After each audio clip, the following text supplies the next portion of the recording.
ಸ್ನೇಹಿತರೆ ನಮಸ್ಕಾರ. ನಾನು ರವೀಂದ್ರ ಜೋಶಿ. ನೋಡಿ, ರಾಜಕೀಯ ಅನ್ನೋದು ನಿಂತ ನೀರಾಗಿರುವುದಿಲ್ಲ, ಹರಿಯುವಂಥ ತೊರೆಯಾಗಿರ್ತದೆ ಅಂತ ಭಾಳಷ್ಟು ಸಲ ಸಾಬೀತಾಗಿಬಿಡತ್ತೆ. ಅದಕ್ಕೆ ಮಹಾರಾಷ್ಟ್ರದ ರಾಜಕಾರಣವೇ ನಮ್ಮ ಕಣ್ಣೆದುರಿಗಿರುವಂಥ ಸಾಕ್ಷಿ. ಏನೆಲ್ಲವೂ ಸರಿ ಹೋಗ್ಬಿಡ್ತೀವಿ, ಇನ್ನು ಯಾವುದೇ ರೀತಿಯಾದಂಥ ತಾಪತ್ರಯಗಳು ಇರೋದಿಲ್ಲ, ಭಾಳ ದೊಡ್ಡ ಮಟ್ಟದ ಧಡಕಿ ಏನಾಗೋದಿಲ್ಲ ಅಂತ ಎಲ್ಲರೂ ಭಾವಿಸಿದರು. ಆಮೇಲೆ ಈ ನಗರ ಪಾಲಿಕಾ ಚುನಾವಣೆಗಳು ಮುಗಿದು ಎಲ್ಲ ಆಯಿತು. ಭಾರತೀಯ ಜನತಾ ಪಾರ್ಟಿಯ ಮೊಟ್ಟ ಮೊದಲ ಬಾರಿಗೆ ಮೇಯರ್ ಆಗಿ ಒಬ್ಬ ಮಹಿಳೆ ಆಯ್ಕೆಯಾದರು, ರಿತು ತಾವಡೆ ಅಂಥೇಳಿ. ಕಳೆದ ಬಾರಿಗೆ ಬಿ ಜೆ ಪಿಯ ಮೇಯರ್ ಮಾಡುವ ಎಲ್ಲ ಸಾಧ್ಯತೆಗಳಿದ್ವು. ಆದರೆ ಭಾರತೀಯ ಜನತಾ ಪಾರ್ಟಿ ತ್ಯಾಗ ಮಾಡಿ ಶಿವಸೇನೆಗೆ ಬಿಟ್ಟುಕೊಟ್ಟಿತ್ತು. ಆ ಔದಾರ್ಯವನ್ನು ಶಿವಸೇನೆ ಮುಂದೆ ಉಳಿಸ್ಕೊಳ್ಳಿಲ್ಲ, ಅದು ಬೇರೆ ವಿಚಾರ. ಈಗ ರಿತು ತಾವಡೆ ಬೃಹನ್ ಮುಂಬೈ ನಗರ ಪಾಲಿಕೆಯ ಮೇಯರ್ ಆಗಿದ್ದಾರೆ. ಬೇರೆ ಬೇರೆ ಪಾಲಿಕೆಗಳಲ್ಲಿ ಬೇರೆ ಬೇರೆ ಮೇಯರ್ಗಳಾಗಿದ್ದಾರೆ. ಒಂದೇ ಒಂದು ಪಾಲಿಕೆಯಲ್ಲಿ ಯು ಬಿ ಟಿಯ ಮೇಯರ್, ಯು ಬಿ ಟಿ ಅಂದರೆ ಉದ್ಧವ್ ಭಾವು ಠಾಕ್ರೆ ಶಿವಸೇನೆ ಅಂತ ಅದರ ಹೆಸರು. ಉದ್ಧವ್ ಬಾಳಾ ಠಾಕ್ರೆ. ಈ ಶಿವಸೇನೆ ಎರಡು ಗುಂಪಾಗಿದೆ, ನಿಮ್ಗೆ ಗೊತ್ತು. ಒಂದು ಏಕನಾಥ್ ಶಿಂದೆ ಗುಂಪು, ಒಂದು ಉದ್ಧವ್ ಬಾಳಾ ಠಾಕ್ರೆ ಅವ್ರದ್ದು.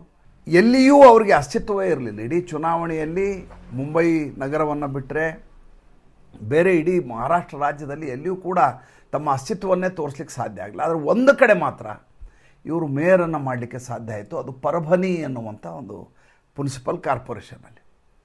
ನೀವು ಕೇಳಿದರೆ ಅಚ್ಚರಿ ಪಟ್ಬಿಡ್ತೀರಿ. ಮತ್ತು ಹೀಗೂ ಆಗಲಿಕ್ಕೆ ಸಾಧ್ಯವಾ ರಾಜಕಾರಣದಲ್ಲಿ? ಹೀಗೆಲ್ಲ ಬದಲಾವಣೆಗಳನ್ನು ನಿರೀಕ್ಷೆ ಮಾಡಬಹುದಾ ಅಂತ ನಿಮ್ಗೆ ಅಚ್ಚರಿ ಆಗಿಬಿಡುತ್ತೆ. ಈ ಪರಭನಿ ಅನ್ನುವಂಥ ಮುನ್ಸಿಪಲ್ ಕಾರ್ಪೊರೇಷನ್ ಇದೆಯಲ್ಲ, ಅಲ್ಲಿಯ ಮೇಯರ್ನ ಮುಸಲ್ಮಾನರನ್ನು ಆಯ್ಕೆ ಮಾಡಿದ್ದಾರೆ ಶಿವಸೇನೆಯ ಉದ್ಧವ್ ಠಾಕ್ರೆ ಅವರು. ನೋಡಿ ಎಂಥ ಅಚ್ಚರಿ. ನೋಡಿ, ಯಾವ ಬಾಳಾ ಠಾಕ್ರೆ ಅವರು ಅಮರ್ನಾಥ್ನಲ್ಲಿ ಹಿಂದೂಗಳಿಗೆ ಏನಾದರೂ ತೊಂದರೆ ಆದರೆ ಮುಂಬೈಯಿಂದ ವಿಮಾನ ಹಾರೋದಿಲ್ಲ ಜಡ್ಡಾಗಿ ಅಂತ ಹೇಳಿದರು. ಇದಕ್ಕೆ ಯಾವುದು ಕಾಬಾಗೆ ನೀವು ಹಜ್ಗೆ ಹೋಗ್ಲಿಕ್ಕೆ ಸಾಧ್ಯ ಇಲ್ಲ, ಆ ರೀತಿ ಮಾಡ್ತೇನೆ ನಾನು ನಿಮಗೆ ಅಂತ ಹೇಳಿದರು. ಪಾಕಿಸ್ತಾನದವ್ರ ಜೊತೆ ಕ್ರಿಕೆಟ್ ಆಡ್ತಿನ ಸ್ಟೇಡಿಯಮ್ಮಲ್ಲಿ ಗ್ರೌಂಡೇ ಇರೋದಿಲ್ಲ, ಎಲ್ಲ ಹಾಳು ಮಾಡೇ ಬಿಸಾಕ್ತೀವಿ ನಾವು ಅಂತ ಹೇಳಿದರು. ಆ ರೀತಿಯ ಹಿಂದುತ್ವವನ್ನು ಮೆರೆದಂಥ ಬಾಳಾ ಠಾಕ್ರೆಯ ಮಗ ಉದ್ಧವ್ ಠಾಕ್ರೆ ರಾಜಕಾರಣದಲ್ಲಿ ಯಾವ ರೀತಿಯ ನಸುಗುನ್ನಿಯಾಗಿ ಹೊರಹೊಮ್ಮಿದರು ಅಂದರೆ, ಒಂದು ಕಾರ್ಪೊರೇಷನ್ನ ಉಳಿಸ್ಕೊಳ್ಳಿಕ್ಕೆ ಒಬ್ಬ ಮುಸಲ್ಮಾನ ಅಭ್ಯರ್ಥಿಯನ್ನು ಮೇಯರ್ ಆಗಿ ಆಯ್ಕೆ ಮಾಡಿಸ್ತಾರೆ. ಆತನ ಹೆಸರು ಸೈಯದ್ ಇಕ್ಬಾಲ್ ಅಂಥೇಳಿ. ಎದುರುಗಡೆ B J P candidate Tirumala ಅಂಥೇಳಿ. ಪಾಪ 13 ಓಟುಗಳ ಅಂತರದಲ್ಲಿ ಸೈಯದ್ ಇಕ್ಬಾಲ್ ಗೆಲುವನ್ನು ಕಾಣ್ತಾರೆ. 39 ಓಟ್ ಸಿಗ್ತವೆ.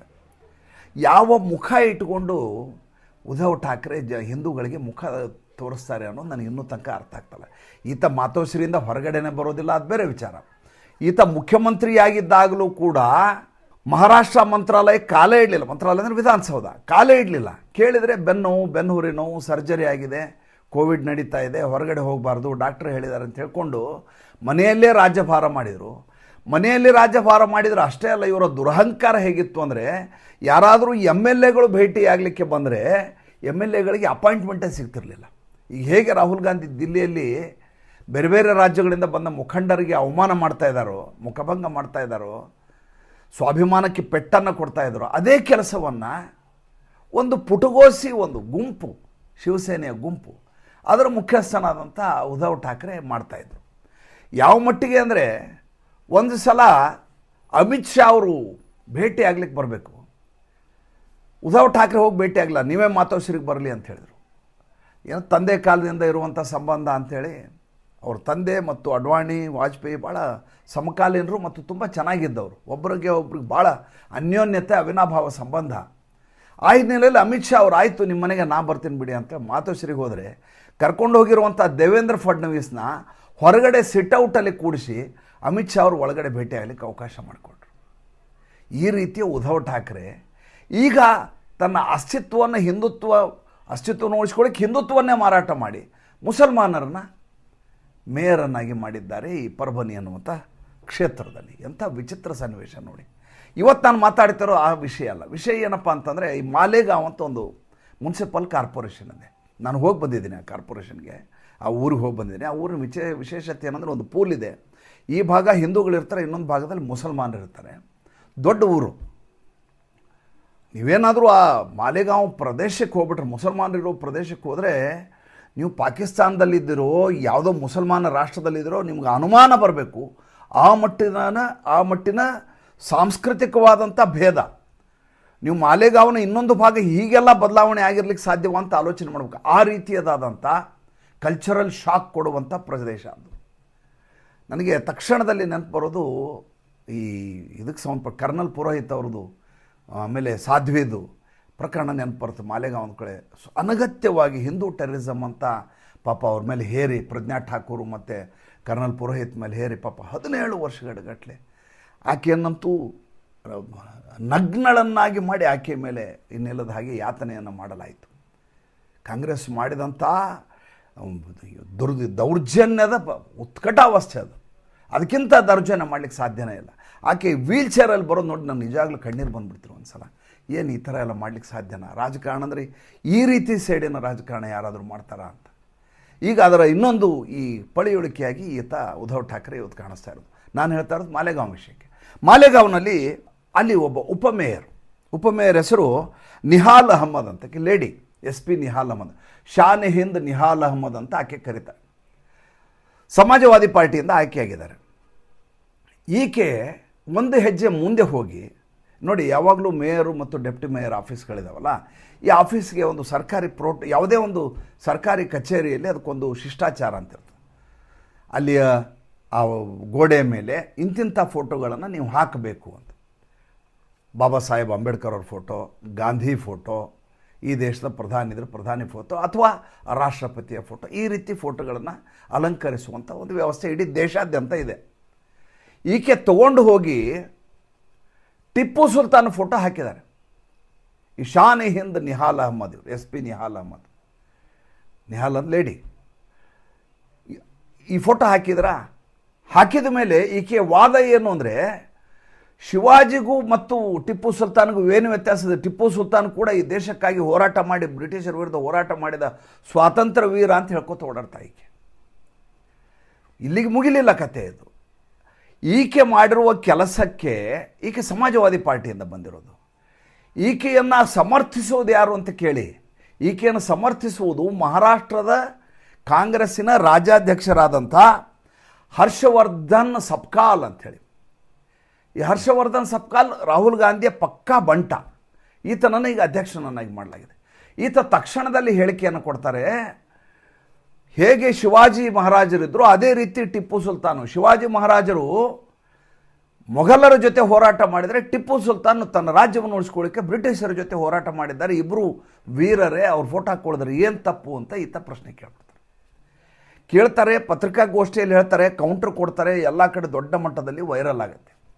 ಇದು ಕರ್ನಾಟಕದಲ್ಲಿ ನಮಗೆ ಭಾಳ ದೊಡ್ಡ ವಿಷಯ ಅನ್ನಿಸದೇ ಇರಬಹುದು. ಆದರೆ ನೀವು ಒಂದು ಸಲ ಮಹಾರಾಷ್ಟ್ರದಲ್ಲಿ ಕಾಲಿಡಿ, ಮಹಾರಾಷ್ಟ್ರ ತನಕ ಹೋಗ್ಬೇಡ್ರಿ, ಬೆಳಗಾವಿ ಒಳಗಡೆ ಕಾಲಿಟ್ರೆ ಸಾಕು ನಿಮಗೆ.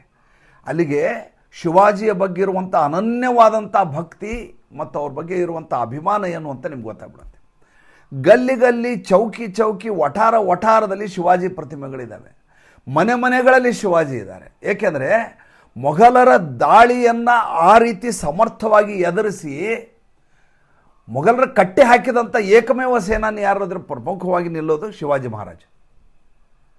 ಶಿವಾಜಿ ಮಹಾರಾಜನ ಮನುಷ್ಯ ಅನ್ನುವ ರೀತಿಯಲ್ಲಿ ನೋಡಲ್ಲ, ದೇವರು ಅನ್ನುವ ರೀತಿಯಲ್ಲಿ ಅಲ್ಲಿ ನೋಡ್ತಾರೆ. ಶಿವಾಜಿ ಜಯಂತಿಯನ್ನು ಮಾಡ್ತಾರವರು. ನಾವು ಯಾವ ಹಬ್ಬವನ್ನು ಆಚರಿಸೋದಲ್ಲ ಆ ಮಟ್ಟದಲ್ಲಿ ಆಚರಿಸ್ತಾರವರು. ಹಿಂದವಿ ಸಾಮ್ರಾಜ್ಯದ ಪಾಂಚಜನ್ಯ ಮೊಳಗಿಸಿದಂಥ ವೀರ ಸೇನಾನಿ ಅಂತ. ಆತನನ್ನು ನೀವು ಟಿಪ್ಪು ಸುಲ್ತಾನ್ ಅಂತ ಅವನು ಹೋಲಿಸಿಬಿಟ್ರೆ ಮತಾಂಧನಿಗೆ, ಮೈಸೂರು ಮಹಾರಾಜಕ್ಕೆ ಮೋಸ ಮಾಡಿದಂಥ ಕುಟುಂಬದಿಂದ ಬಂದಂಥ ಮನುಷ್ಯ, ಆತನನ್ನು ನೀವು ಟಿಪ್ಪು ಸುಲ್ತಾನ್ಗೆ ಶಿವಾಜಿ ಮಹಾರಾಜನ ಹೋಲಿಸಿದರೆ ಸುಮ್ಮನಿರ್ತಾರೆ ಜನ. ಈ ಕಾಂಗ್ರೆಸ್ಸಿನ ಮುಖ್ಯ ಕಚೇರಿ ಇದೆಯಲ್ಲ, ಕೇಂದ್ರ ಕಚೇರಿ ಮಹಾರಾಷ್ಟ್ರದ್ದು, ಅದು ಪುಣೆಯಲ್ಲಿದೆ. BJPಯವರು ಪ್ರೊಟೆಸ್ಟ್ ಶುರು ಮಾಡಿದರು, ಪ್ರತಿಭಟನೆ ಮಾಡಲಿಕ್ಕೆ ಶುರು ಮಾಡಿದರು ಕಾಂಗ್ರೆಸ್ ಕಚೇರಿ ಬಳಿ. ಈ ಕಾಂಗ್ರೆಸ್ನವರು ಗೂಂಡಾಗಿರಿ ಶುರು ಮಾಡಿದರು. ಕಲ್ಲು ತೂರಾಟ ಆಯಿತು, ನಿಷೇಧಾಜ್ಞೆ ಹೇರಲಾಯಿತು, ಹಲವಾರು ಸಾರ್ವಜನಿಕ ಆಸ್ತಿ ಹಾಳಾದವು, ಕಚೇರಿ ಮೇಲೆ ದಾಳಿ ಮಾಡುವ ಪ್ರಯತ್ನ ನಡೀತು. ಮಹಾರಾಷ್ಟ್ರದ ಎಲ್ಲ ಕಡೆ ಪ್ರತಿಭಟನೆಗಳು ಶುರುವಾದವು. ಇಷ್ಟೆಲ್ಲ ಆದರೂ ಕೂಡ ಈ ಹರ್ಷವರ್ಧನ್ ಸಪ್ಕಾಲ್ ಅನ್ನೋದು ನಾನು ತಪ್ಪು ಮಾಡಿದ್ದೀನಿ ಅಂತ ಒಪ್ಕೊಳ್ಳಿಕ್ಕೆ ಸಿದ್ಧನಿರಲಿಲ್ಲ. ಇನ್ನು ಈಕೆ ಫೋಟೋ ಹಾಕಿದಾರಲ್ಲ ನಿಹಾಲ್ ಅಹಮ್ಮದ್ ಕೇಳಿದ್ರೆ, ಏನಮ್ಮ ನೀನು ಗಾಂಧಿ ಫೋಟೋ ಅಂಬೇಡ್ಕರ್ ಫೋಟೋ ಹಾಕೋ ಬದಲು ನೀನು ಹೋಗಿ ಟಿಪ್ಪು ಸುಲ್ತಾನ್ ಫೋಟೋ ಹಾಕಿದೆಯಲ್ಲ ಅಂದ್ರೆ ಏನು ಹೇಳ್ತಾರೆ ಗೊತ್ತಾ? ಯಮ್ಮ ಅಂತಾರೆ. ಏನು ತಪ್ಪಿದೆ ಅದರಲ್ಲಿ? ಯಾರೋ ನಮ್ಮ ಕಾರ್ಪೊರೇಟ್ರು ಒಂದು ಫೋಟೋ ತಂದು ಕೊಟ್ಟರು ಟಿಪ್ಪು ಸುಲ್ತಾನಂದು, ಆ ಟಿಪ್ಪು ಸುಲ್ತಾನ್ ಫೋಟೋ ಹಾಕಿದ್ದೀನಿ, ಅದರಲ್ಲಿ ಏನು ತಪ್ಪಿದೆ? ಅವರು ಸ್ವಾತಂತ್ರ್ಯಕ್ಕಾಗಿ ಹೋರಾಟ ಮಾಡಿಲ್ವಾ ಅಂತ ವಾಪಸ್ ಪ್ರಶ್ನೆ ಕೇಳ್ತಾರೆ. ಯಾರೋ ಇವ್ರು ಗಿಫ್ಟ್ ಕೊಟ್ಟ, ನಾಳೆ ಒಂದು ಯಾರೋ ಗಣಪತಿ ವಿಗ್ರಹದ ಗಿಫ್ಟ್ ಕೊಡ್ತಾರೆ ಇವ್ರಿಗೆ, ಇವ್ರು ತಮ್ಮ ಕಚೇರಿಯಲ್ಲಿ ಇಟ್ಕೋತಾರೆ. ಹಾಗಾದರೆ ಮತಾಂಧತೆಯ ಯಾವುದಾದ್ರೂ ಉಚ್ಚ ಸ್ಥಿತಿ ಯಾವುದಾದ್ರೂ ಇದ್ರೆ ಇವ್ರದ್ದು.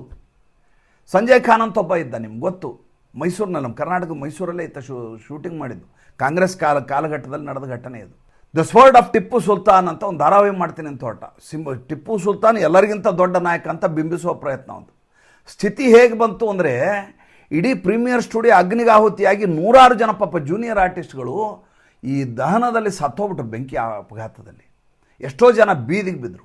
ಆತ 90% ಸುಟ್ಟು ಹೋಗಿದ್ದ ಅವನು. ಆಂಜನೇಯ ಸ್ವಾಮಿ ಪ್ರಸಾದದಿಂದ ಬದುಕಿದಂಥ ಮನುಷ್ಯ. ಇನ್ನು ವಿಜಯ್ ಮಲ್ಯ, ನಾನು ಟಿಪ್ಪು ಸುಲ್ತಾನ್ ಕತ್ತಿ ಅಂದರೆ ಭಾಳ ದೊಡ್ಡದೇನೋ ವೀರಾಗ್ರಣಿ ಅನ್ನುವ ರೀತಿಯಲ್ಲಿ ಆತ ಅದನ್ನ ಆಕ್ಷನ್ನಲ್ಲಿ ಖರೀದಿ ಮಾಡಿದ ಲಂಡನ್ನಲ್ಲಿ. ವಿಜಯ್ ಮಲ್ಯ ಭಾರತಕ್ಕೆ ಕಾಲಿಡ್ಲಿಕ್ಕೆ ಆಗ್ತಾಯಿಲ್ಲ, ಅಂಥ ಅಪಶಕುನ. ಅವನನ್ನು ಇವರು ವೀರ ಧೀರ ಸೇನಾನಿ ಅಂತ ಬಿಂಬಿಸುವ ಪ್ರಯತ್ನ. ಕೊನೆಗೆ ಇವತ್ತು ಬೆಳಿಗ್ಗೆ ಯಾವಾಗ ಒತ್ತಡ ಜಾಸ್ತಿ ಆಯಿತು, ಮಹಾರಾಷ್ಟ್ರದ ಎಲ್ಲ ಕಡೆ ಹೋರಾಟ ಶುರುವಾಯಿತು. ಇದು ಕೇವಲ ಪಕ್ಷದ ಮಟ್ಟಿಗೆ ಮಾತ್ರ ಇಲ್ಲ. ಏಕನಾಥ್ ಶಿಂದೆ ಅವರು ಇದರ ವಿರುದ್ಧ ಹೇಳಿಕೆಯನ್ನು ಕೊಟ್ಟರು, ದೇವೇಂದ್ರ ಫಡ್ನವೀಸ್ ಹೇಳಿಕೆ ಕೊಟ್ಟರು. ಈ ರೀತಿ ಮತಾಂಧತೆಯನ್ನು ಕಾಂಗ್ರೆಸ್ ತೋರಿಸಿದ್ರಿಂದನೇ ಈ ರೀತಿ ಹಾಳಾಗಿ ಹೋಗಿದೆ ಅಂತೆಲ್ಲ ಹೇಳಿದರು. ಅದು ಯಾವುದಕ್ಕೆ ಹತ್ತಲಿಲ್ಲ. ಯಾವಾಗ ಜನನೇ ರೊಚ್ಚಿಗೆದ್ರು ಶಿವಾಜಿಯನ್ನು ಟಿಪ್ಪು ಸುಲ್ತಾನ್ಗೆ ಹೋಲಿಸಿದ್ದಕ್ಕೆ, ಆವಾಗ ಈ ಹರ್ಷವರ್ಧನ್ ಸಬ್ಕಾರನವನು ಟ್ವೀಟ್ ಮಾಡಿ ಈಗ ಕ್ಷಮೆಯನ್ನು ಕೇಳಿದ್ದಾನೆ.